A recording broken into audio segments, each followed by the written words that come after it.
Welcome to Public Safety Talk Radio, the podcast for all of our heroes in public safety, including law enforcement professionals, firefighters, EMTs, corrections officers, healthcare workers, and more. The show is produced by the POCUA and is founded upon its Soundness Initiative.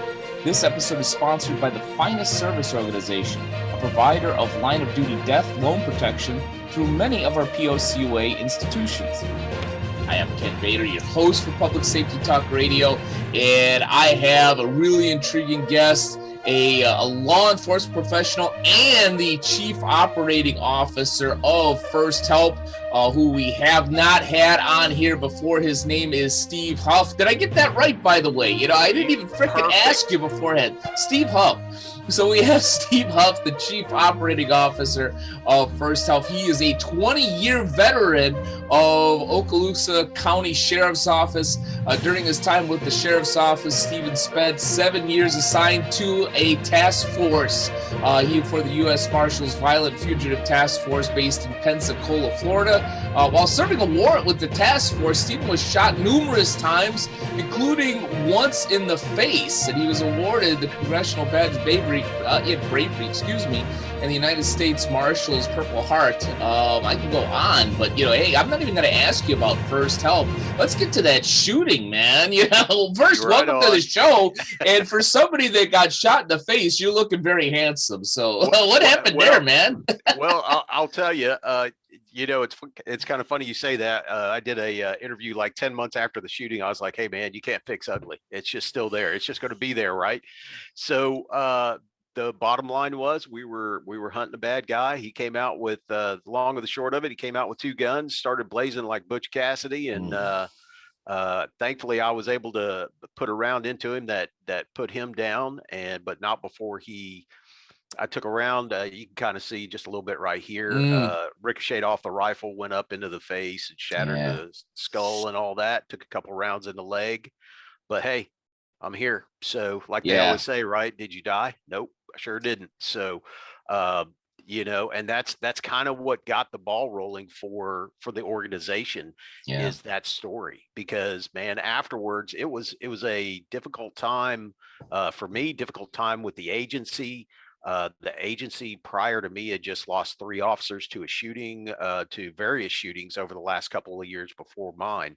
So they were pretty good at burying officers, just not good at, they weren't prepared to take care of those officers in need after an event like that. So, but long or the short of it, like 30 surgeries, 30 procedures, was out of work for a year.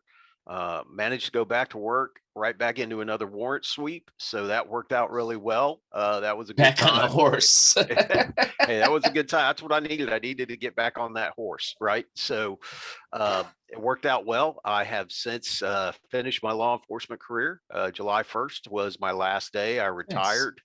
So hence the nice goatee growing out here. That's obviously not regulation, but, and now I get to spend my time advocating for officers and first responders. And I have taken on the role of Chief Operating Officer, and also trying to do a little bit of fundraising for the organization as well. So. Yeah, for somebody that has a somewhat similar look, the stuff see, I gotta shave this sucker down, this goatee. Does stuff get caught in the end of that? Can you eat pizza and chili? No, my wife is all the time. She's like, hey, you got a little something there. So I was like, thank you, babe. We'll get it cleaned out. So I'm sure I'll get tired of it, but after 26 years, something like that, not being able to grow anything out, I'm like, oh yeah, that's happening. Maybe we'll talk to you in a year and see if you still have that sucker. But right on. Yeah, but here's the real important question: do chicks dig scars? Since you got the little scar on the side there. My wife digs scars. There you go. See, at least they didn't get you in the top of the head. They might have messed with your hairline. That's right. They could have. So they could have given me a permanent part. So. So that is good, but but yeah, I can tell you the Mrs. is kind of tired of hearing about it, because when she asked me why I didn't mow the lawn, I was like, sorry, got shot in the face, that kind of thing. So I mean, I agree. You got to play that card. I got a buddy of mine that almost died. Fortunately, he wasn't shot. He had a medical issue. And I said, when your kids, talk back at you, do you ever say, hey, I almost died? He's like, no, I don't do it. It's like, hey, you got to play that card. yeah, Uh, that's it. but anyway, for those folks that are on the audio and not on the video, Steve is one of my bald brothers with a similar look. He's a very handsome man. But to get back into serious mode, which I don't like to be in too often, let's go back to First Health. You're the Yep. COO. You talked a little bit about how you got involved. For those folks in our audience that may not be familiar with First Help, you tell us about exactly what the mission is of that organization. Absolutely. So I'd be remiss in stating it didn't start as First Help. It really Mhm. started out as Blue Help. Right. The mission came about, basically, there's three of us. There's Karen Solomon, Jeff McGill, and I. Uh, Karen was writing books about law enforcement and their struggles, uh, uh, through various times in their careers and whatnot. And she came across our story, through, I think, my sister-in-law at that time, and she put our story in the book. And then her and Jeff went on to write The Price They Pay, went on to write another book together. And then we started getting together and going, maybe we can do something to assist uh, these law enforcement officers at that time, law enforcement officers that, are in need of assistance. It's kind of one of those things that is not talked about much. As as I'm sure you've talked with other officers, when you have a bad day, you just kind of compartmentalize it, you put it away, and you go about your business. And sooner or later, that gets a little heavy to deal with. So a couple years in, we decided, hey, we need to start tracking suicide data on law enforcement officers, because nobody was doing it. So 2015, 2016, the organization was actually became a nonprofit. We have since collected, I think we're up into the 1700s now, 1800s, as far as names of officers who have committed suicide. We've also adopted all first responders, so firefighters, EMTs, paramedics, corrections, and our communications officers. So with that, with those, and we expanded out to 4 different groups, and then we went, hey, we need to kind of consolidate this into one entity, and that's where First Help was born. Yeah. And with First Help is like the umbrella organization that houses blue, gold, red, and white, for all of our first responders. Yeah, it reminds me. We had the pleasure of having Chris Luttrell on a few weeks ago, who is running the podcast 2 Feet on the Ground with his wife Jamie, and he said something very poignant about PTSD and how some of these things catch up with you. Is I think in truth be told, I've never been an officer, so I can't completely understand, although I'm obviously sympathetic to the issue. But as he put it in talking to somebody that helped him, you have a normal response to seeing things that aren't normal. I mean, I may see one terrible thing in my lifetime. Some first responders may see that one terrible thing once a week, depending on the city or region that they're working in. Yeah, so I understand the idea of, or the unfortunate task of, keeping these things down, and then it comes out in ways that you really don't want them to. Digging into the numbers, which are probably unfortunate. Yeah, are you seeing the numbers rise or go down over the last few years in terms of first responder suicides? So what we're seeing is the numbers are staying usually pretty consistent in what. So let me clarify that though. One of the things, the way that we come about this information is, number one, we do data scraping Mhm. through Google. Families will report. Sometimes agencies will report. Um, and then just sometimes word of mouth, hey, just so you're aware, this just happened. So those numbers are normally pretty consistent between 165 and 180, 195. In 2019, we had a pretty good spike. We received, I think we're up to 235, 240. And of course, those numbers are fluid because sometimes people are just not comfortable reporting that information. They want time to heal, they want time to process. And then when they do, that's when they come back 2 or 3 or 4 or 5 years later and go, hey, I want to report this suicide. So those numbers are staying fairly within a certain range. I'll put it that way, just to be on the safe side with that. But I can tell you that the advocacy and the agencies and the individuals, officers who are starting to change that mindset, kind of start to understand, okay, look, they're on to something here. We need to refocus and understand what's going on. And it's just like you just said, or Mr. Luttrell said, hey, it is a normal response. It doesn't matter if it's the loss of a loved one. Let's say you lost a loved one, or I responded to a call where a baby was deceased. So the manifestation of stress is going to be there, regardless of how we internalize it, how we do anything with it. The important thing is just to remember to deal with it and push forward with it. Does that mean you need to go talk to your sheriff and go, man, I'm having a problem with this? No, but it does mean maybe you need to go car to car with your buddy and go, dude, I got some nightmares going on from that last call we had. We do training as well through First Help, thanks to FirstNet with AT&T. We literally do this training. We give them a spreadsheet, or we give them a sheet that says, hey, check sometimes or always or never if you've ever answered any of these calls. And of course the calls are traffic crash with a fatality, domestic violence, everything that officers do. So then we have them swap those papers around, take a look at them, and everybody realizes, hey, we're all dealing with the same stuff. And I tell them, what do you call that? You call it Tuesday night is what you call it, because that's what it is.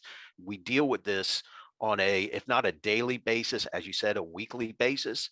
And it's important to understand that some of those things just wash off. We can deal with that, the human mind and the way the body responds. We can take care of some of that through proper sleep techniques, through other grounding techniques, those kinds of things, and they just go away.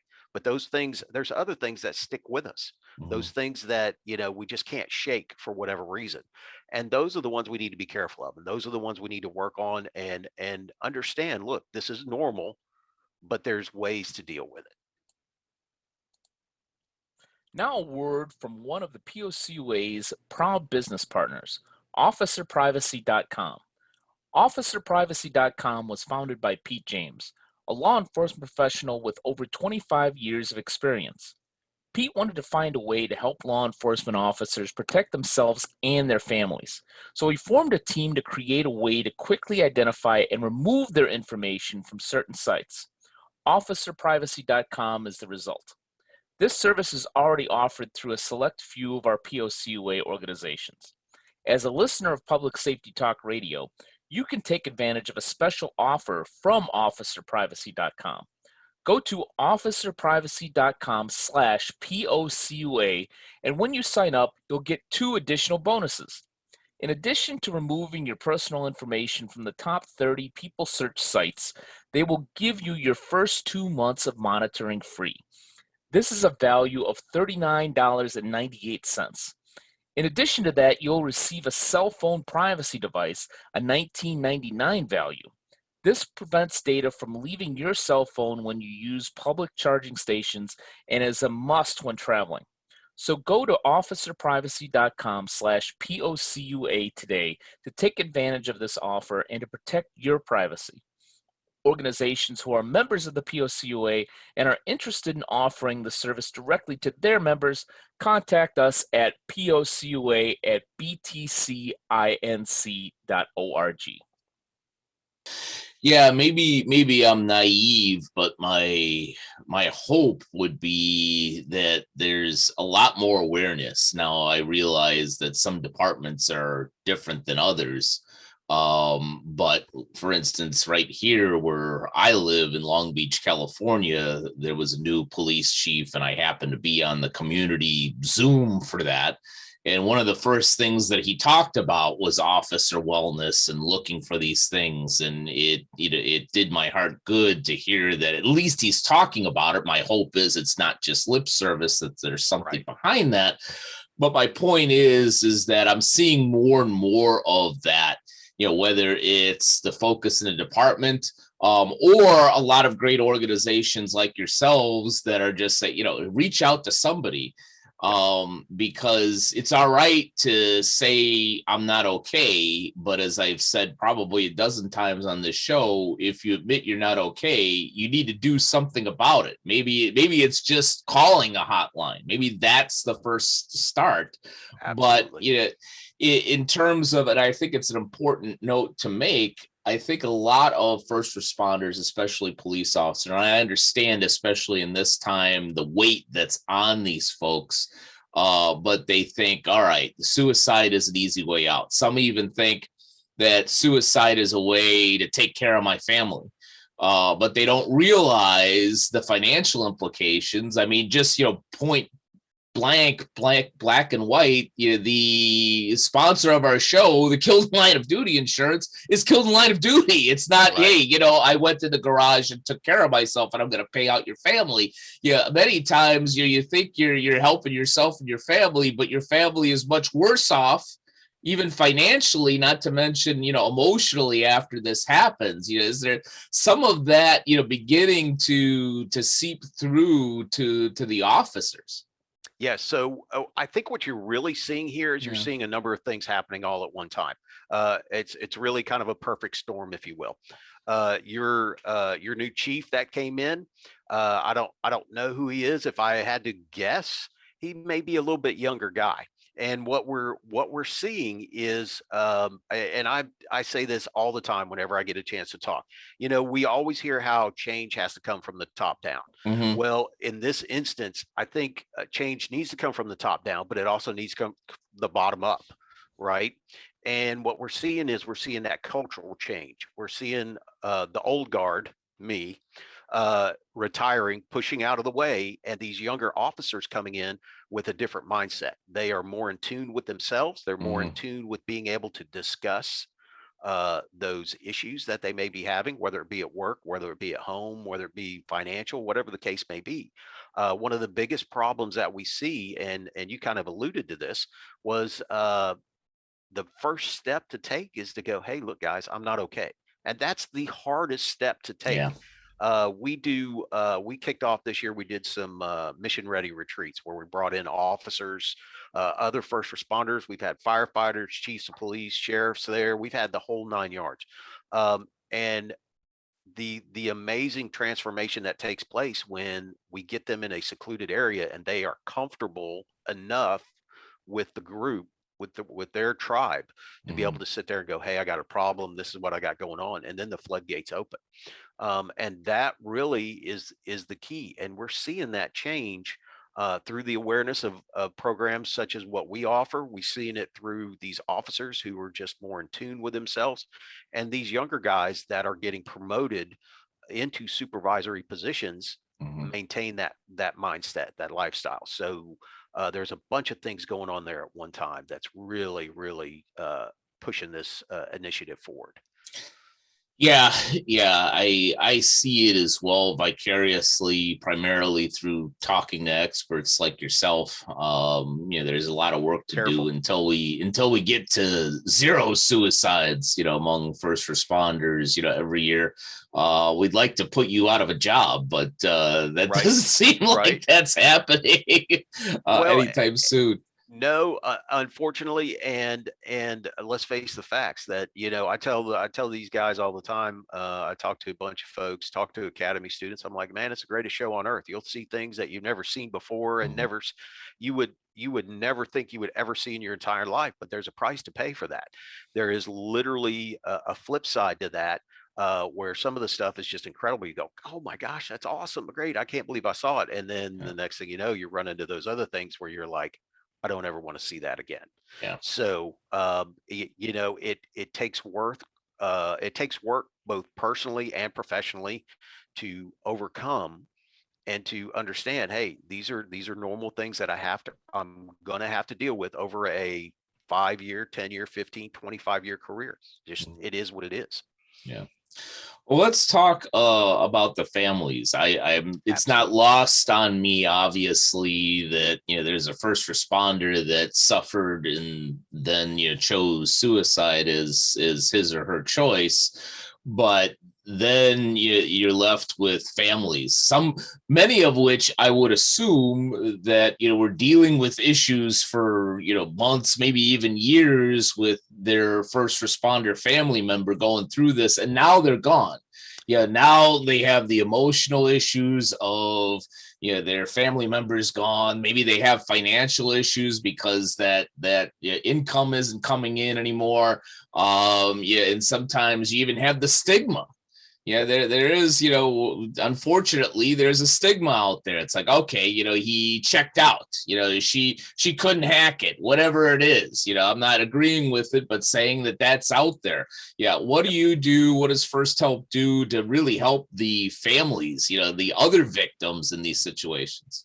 So I want to step back to something that you said a little Sure. bit earlier, and you hit the nail on the head. Unfortunately, these first responders, they think there's no other way to deal with things, and they commit suicide and think their family's going to be taken care of, and things are going to be great for them, and they've done a great service for their family, or at least taking care of their family so they don't have to deal with this pain. Unfortunately, what we learned is that that's just the beginning. We've seen families where insurance gets cut the same Hmm. day. We've seen families where paychecks stop. Yep. We've seen families where their best friends who used to come over and have dinner and have weekends and hang out, they no longer come over. They drop them. They're just gone. Hmm. So literally, when we talk about that brotherhood, uh, the brotherhood is largely, and not in every case, but largely from what we hear, it's gone.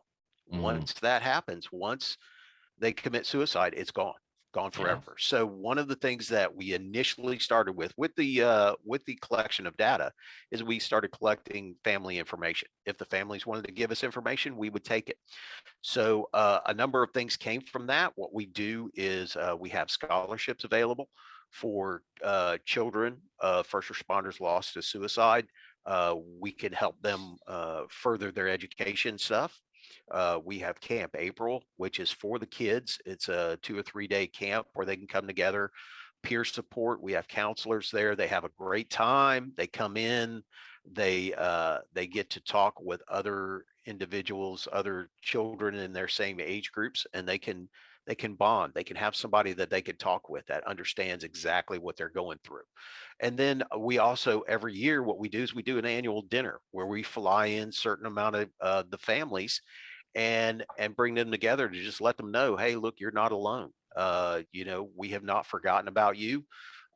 You are first and foremost in what we do. And while we're there for that dinner event, we offer those same services for spouses, maybe other family members, maybe moms and dads, brothers and Hmm. sisters, those kinds of things. So we take care of, we put out a list every year at Christmas time so that we can make sure that some of these kids are getting some of the things that they need, maybe some of the things they want, right? And we're always looking for ways to expound upon that. We're always looking for ways to better serve those family members, just to let them know, hey, look, we're here for you.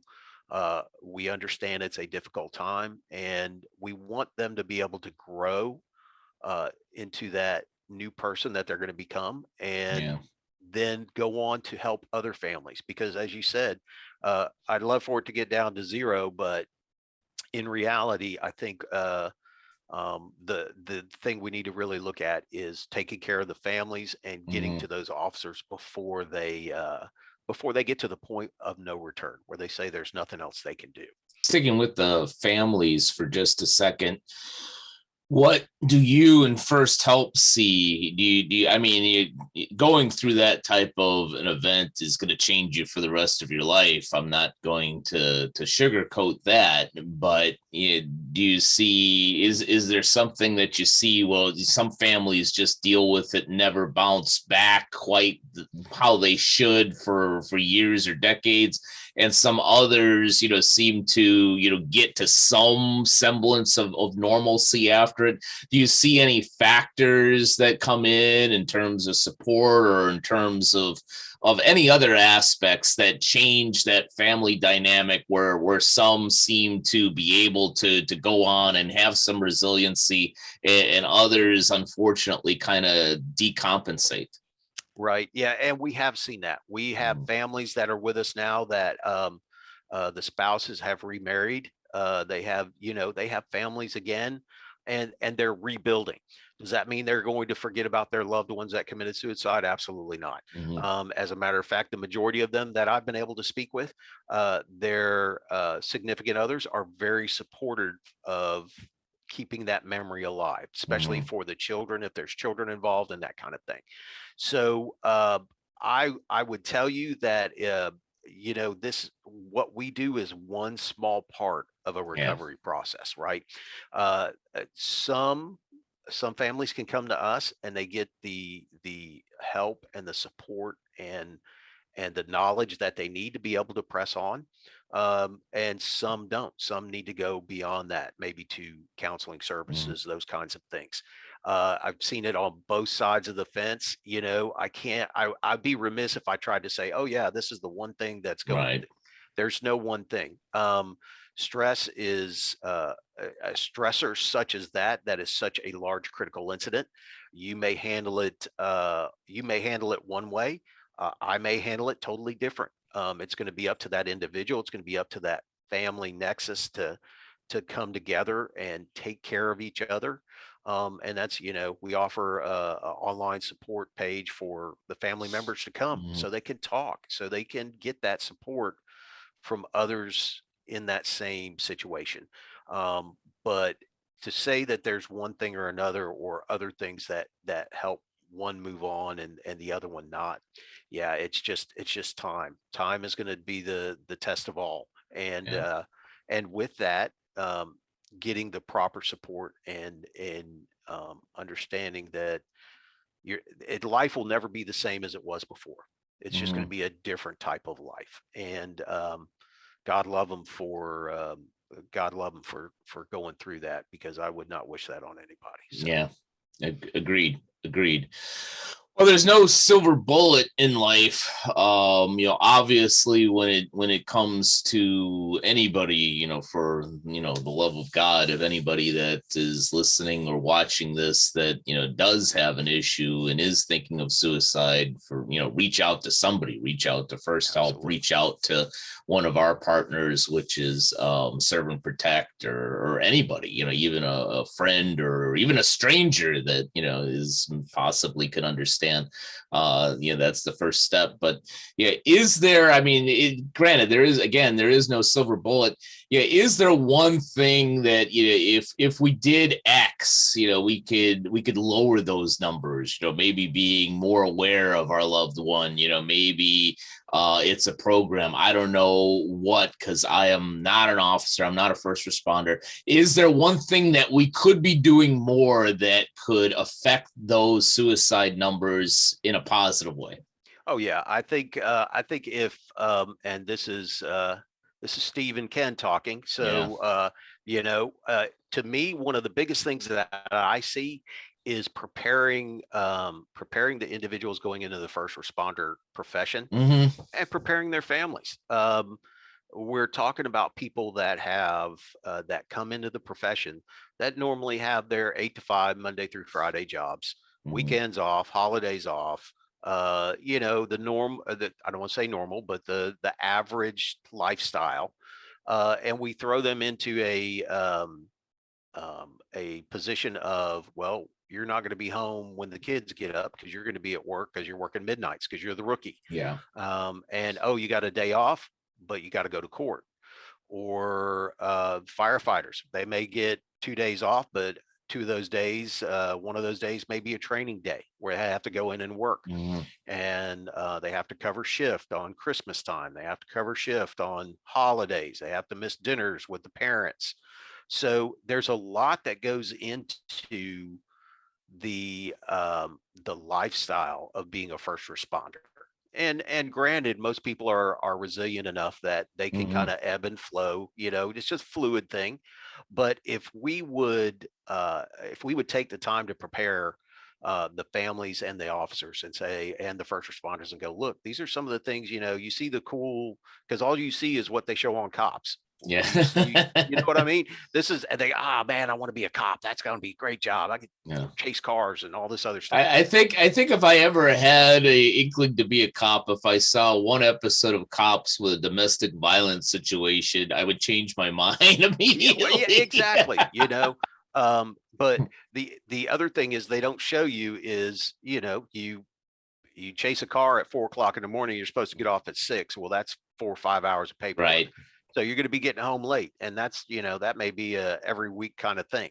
Who knows? So preparation for these guys and gals to understand, hey, look, this is what you're getting ready to get into, and this is what your family's getting ready to get into, because it just doesn't affect the one, it affects the whole Mm-hmm. family. And I would say starting that at an academy level, and I think you'd see a world of difference uh, in the way that these officers and families deal with those stressors. Yeah, I think that you are right on point, Steve. It's a discussion that I have with a lot of our POCUA credit unions.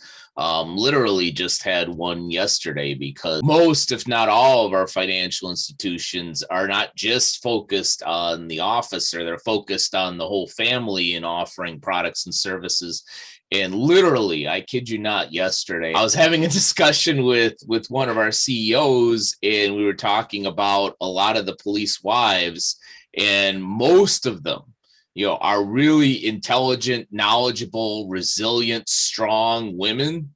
Yep. Not to, give up, on the men, or, any other types of relationships. But a lot of these women are really strong, smart women. And they go into these relationships with eyes open of, okay, I'm going to have to deal with stuff. And almost all of them get thrown curveballs throughout Absolutely. those relationships. Like, wow, I didn't expect that. Wow, I didn't know how to handle that.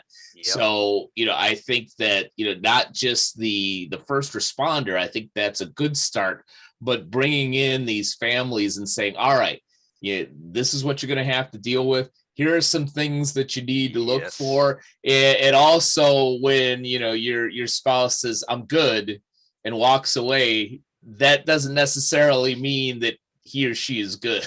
Yep. That's a fact. And that's one of the things I learned early on after my shooting. I tried that. Yeah. It caused a lot of anger issues, caused a lot of isolation issues. Yeah. I like to isolate myself. And finally, I just got to the point where she was like, all right, what are you upset about? All right, you want to know what I'm upset about? This is what I'm upset about. Yeah. And ever since then, it's almost like we've got our own choir practice, if you will. We go out back when we get home from work and sit down and talk about the day and talk about, and just get it out. Get it Yeah. out. Let the kid play Xbox for a minute. We'll have grown up talk, and then everything's good to go. We can go in, have some dinner, do some homework. Everything's good. Yeah. So Yeah. Yeah. Do you think, since you mentioned Xbox, we could get a royalty from what is it, Microsoft that owns that we yeah, give them a plug? they may be. Yeah. Maybe that'll work. Handle that, will you, after you talk to AT&T FirstNet? I'm on it. I'm on it. So but one of the other things too, and this just happened, and I think it would be a disservice if we didn't talk about it. Mhm. So we had discussed those financial concerns, the financial issues. Well, one of the things that First Help was just involved with, that went to the House and it was actually passed, was the House support bill for 2022 for public safety officers. Mhm. So what this bill has done, it has created a law, hopefully that'll get signed here shortly, that and it's only retroactive back to 2019. But Mhm. basically, within certain parameters, officers who have committed suicide, um, their families will be entitled to benefits. Mhm. So again, that goes right back to that change piece. So there's so many intricacies about that. I don't want to bog down the Sure. discussion with it, but just know that those changes, like I said, top down, bottom up, right? So now we got federal involved with making these policies and changes to law to assist these families that lose so much. Yeah. And we're definitely seeing some good things coming from all the agencies around. So it's moving in the right direction. Yeah, that was good to see. Yeah, especially because, as we've talked about, probably 100 times on this show, the families are part of that blue family or the firefighter family, or Absolutely. and they carry all this with them too. Even though they might not be in the burning building or on the chase, they're part of that. So I'm really pleased to hear about the support. To wrap this up and to talk about support, for those folks in our audience that want to either support First Help or could use the help from First Help, how can Sure. they best find you? So the easiest way is to go to firsthelp.org, and that's one Mhm. sthelp.org. On the site, you're going to find resources, just like we talked about earlier. We talked about where you were talking about, hey, even talk to a stranger. That's what we have. We have those hotlines available. They have been vetted, so we feel Mhm. very, very comfortable with the group that we have on there right now. They do a Yeah. wonderful job. So if you need help right now, go to that website, go to resources, pull that up, and give them a call and talk to someone. Of course, we're always looking for volunteers to come in and assist us with different things. We got a Mhm. whole list of volunteers now, so I keep dishing them out wherever I can, trying to get Yeah. them to do things, and they've been working out awesome. We love them. And then, of course, the bottom line is it is a nonprofit organization, Mhm. so we're always looking for that financial support, whether it be for the dinner. As a matter of fact, I just sent out letters to a bunch of insurance agencies There you last go. week. Yep, saying, "Hey, Are you look, gonna this have is." steak, or is it just gonna be like spaghetti and meatballs? Oh no, no, it's the real deal. It's the real deal. That's why I'm sending letters out. So, Yeah. but I send those letters out. I know Karen sends out information. We're always looking for support for our full time crew that we've got, and keeping that ship running, Mhm. and keeping it running effectively. And again, we're always looking to get bigger and better. So, as we grow and as we continue to push forward, there's going to be more things offered. So, Yeah. Yeah. Awesome. Well, Steve, thank you for your service in law enforcement. Thank you for the service and what you're doing with First Help. And thank you for taking some time with us today. It that's was very great. insightful. I loved our conversation. Absolutely. Good time. Very good. Yep. I appreciate you having me on. So that worked out good. It was all my pleasure. And especially thank you to all of you who have either watched or listened to this episode of Public Safety Talk Radio. And we'll be back with you next week with another great guest. Public Safety Talk Radio was produced by the POCUA. The POCUA is a consortium of financial institutions serving law enforcement as well as other first responders and public safety professionals. To learn more about our association and to find one of our credit unions or service providers near you, go to www.policecreditunions.com. And always remember, if you aren't working with one of our POCUA credit unions, you're just banking with an institution that just so happens to serve first responders. As a public safety professional, you and your family deserve better. Find a POCUA credit union today.